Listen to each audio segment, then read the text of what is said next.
We're into the round 2 games now. This is very exciting. What's up, everybody? This is Kieran. In this video, I'm going to give my playoff predictions for Tuesday, May 6th. The first game on the board is the second game between the Cavaliers and the Pacers. Cavaliers are at home for this game. And again, as I always mention, the Cavaliers have a really high offensive rating at home and a really good defensive rating at home.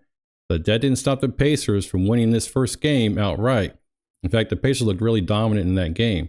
But do we think the Pacers are going to do the same thing in game 2? I'm not so sure about that. The model thinks the Cavaliers are going to win 120 to 109, so it's slightly up here for the Pacers since they won game 1, 229 total, and a negative 11.3 spread for the Cavaliers, 88% chance to win this game. On FanDuel this morning, FanDuel had the Cavaliers at -9.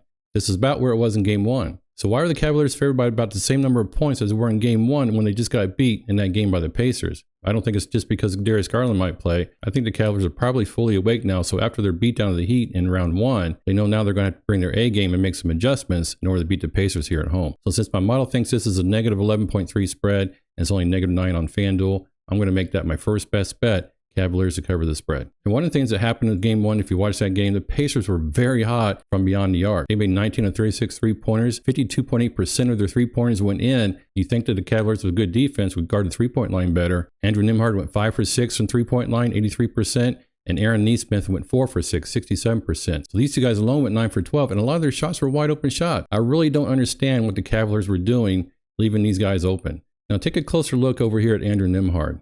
Does he remind you of anybody? My wife says he looks a lot like the late, great Prince, and I totally agree. The eyes and nose and mouth, they have a lot of similar features in my opinion, and apparently Prince was a heck of a baller. Look at his form over here. That looks really good.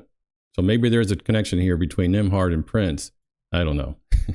Okay, on to the second game here. We have the Timberwolves at home. This is game 1 of round 2. Timberwolves have a 117.5 home offensive rating and 110.6 home defensive rating. These are top 10 in both categories. So while these numbers here are not elite like the Cavaliers, the Thunder, and the Celtics, they're still very, very good.